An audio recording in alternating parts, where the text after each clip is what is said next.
A utilização da capacidade de abate dos frigoríficos que operam em Mato Grosso chegou a 54% em março. O dado é do relatório do IMEA, Instituto Mato Grossense de Economia Agropecuária, divulgado ontem. Na comparação a fevereiro, houve um avanço de 3,6 pontos percentuais. O aumento se deveu ao crescimento no abate de fêmeas. O total no estado superou 465 mil cabeças abatidas, com crescimento de quase 17% em relação aos abates em fevereiro. Foi o maior volume observado para o mês de março na série pesquisada pelo IMEA, que reforça o cenário de intensificação nos abates que é esperado para este ano. Também no relatório de ontem, o IMEA informa que mesmo com o embargo nos envios à China, após o caso atípico de encefalopatia no Pará, Mato Grosso manteve o volume de embarques entre um dos maiores para o mês de março. O volume exportado da carne processada somou 40.400 toneladas equivalente carcaça, com redução de 3,5% na comparação aos embarques de fevereiro. O faturamento com as vendas externas de carne bovina no mês passado, em Mato Grosso, ficou em 150.660 mil dólares. A receita representa uma queda de 4,2% no comparativo mensal. A queda nos embarques à China foi compensada pelas compras de outros países importadores da proteína. João Pedro Cuti Dias, muito boa tarde. As fêmeas seguem com um volume grande nos abates, não só em Mato Grosso, né? Falamos de Mato Grosso, mas no Brasil. É um ciclo, né? O preço do bezerro caiu, o criador vai começar a desovar aquelas fêmeas que ele segurou a partir do segundo semestre de 2019. Se você olhar os gráficos, você vê uma redução significativa no abate fêmea em 20 e 21, e a partir de 22 volta a crescer em função da perda da rentabilidade com o bezerro. O bezerro veio de 2.800 para 2.100, 2.200. E nós temos mais um reforço de que 2023, segundo dizem, será um ano de grande volume de animais, de bovinos abatidos. Nesses últimos 2 anos houve uma retenção grande de fêmeas, né? Agora começa a aparecer no mercado. Isso tem pressionado os preços do e boi gordo. E nós precisamos de...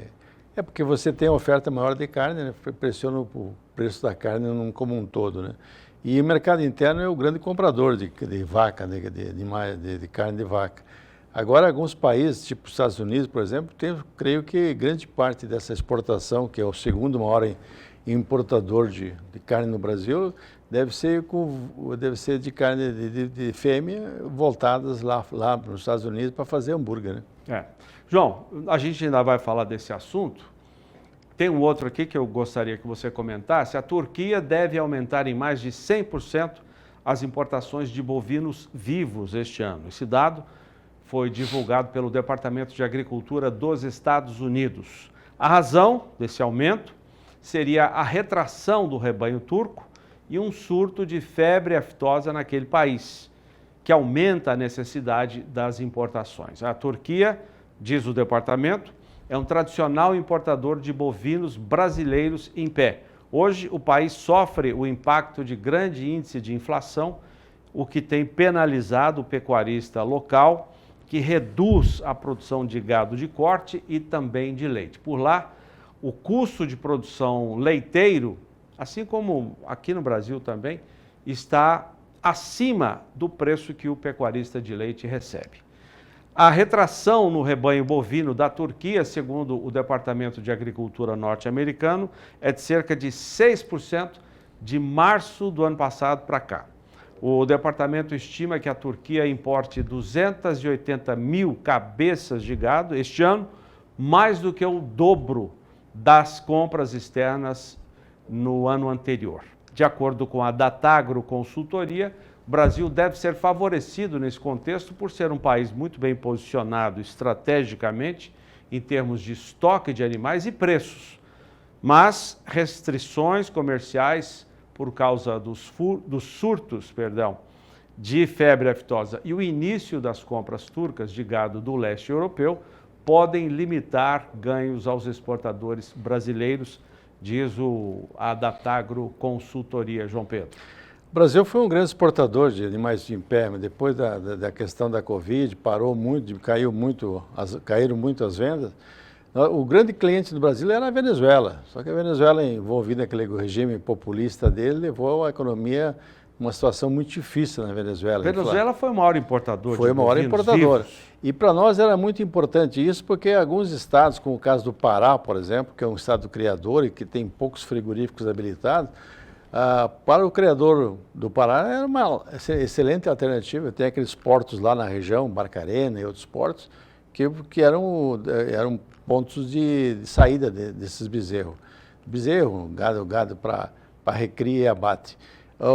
Agora a Venezuela está se recuperando, a inflação não está, ainda tem inflação, mas com o preço do petróleo nas alturas, $80 o barril, parece que os venezuelanos voltaram. E é possível que eles venham. Para o Brasil seria muito importante. E esses países de religião muçulmana, que eles têm uma série de requisitos, protocolos na hora de abater o animal, etc., eles também são compradores de gado. Preferem engordar lá e abater do jeito deles. Não, e é uma carne que é uma carne melhor, né, abatida na própria região, carne fresca, então tudo isso acaba ajudando.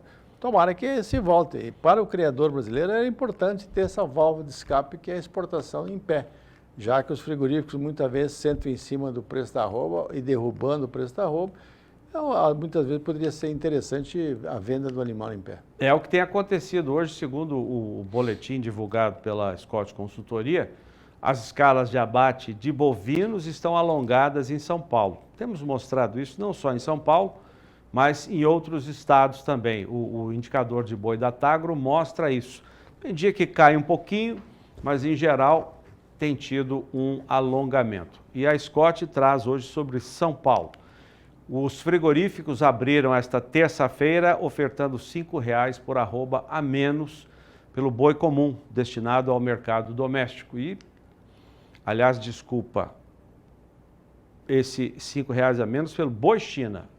A cotação do boi comum, diz o boletim da Scott Consultoria, destinado ao mercado interno, está em R$ 270,00 por arroba, para vaca 252 e para novilha 267. São preços brutos e a prazo.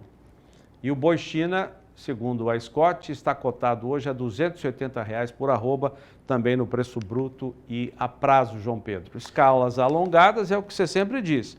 Levantou um pouquinho o preço, fez escala e sentou em cima. Aconteceu o ano passado. Você vinha com o preço caindo, chegou em junho, os frigoríficos deram uma levantadinha no preço da arroba, parece que fecharam a escala para 30 dias e a partir daí massacraram até novembro. Então esse é o problema do mercado a termo. O mercado a termo, você dá munição para o frigorífico de ter uma escala cheia e daí para frente ele vai puxar os R$ 5,00 por semana, os R$ 5,00 por quinzena para derrubar o preço, sob o argumento que o mercado interno está comprando, sempre os mesmos argumentos. É ruim isso. Agora, é estranho que a China deve precisar de animais, deve estar precisando, e eles estarem, não sei, ter tanta oferta assim de animal China que a ponto de quase pagar o mesmo, não ter ágil, pagar o mesmo preço do boi comum, né? Falamos agora há pouco da exportação de gado em pé. Assim como as exportações são uma ferramenta boa para regular preço, regular mercado, para boi vivo também, né, João Pedro? Com certeza. Não, porque quando você tem uma redução do preço da arroba, impacta no preço do gado em reposição. O terminador vai querer tirar no preço do bezerro. Mato Grosso, o bezerro chegou em 2020, fim de 2021, 2022, chegava a quase 2.800. Hoje está menos de 2.000 em muitas regiões. Então derrubou o preço a reposição sofreu muito. Então isso, quando você tem uma válvula de escape, isso não é para todo o território nacional, não. Mas tem pontos, como o caso do Pará, o próprio Rio Grande do Sul e outros estados da federação, que o comércio de animal vivo para exportação é uma boa alternativa para o criador.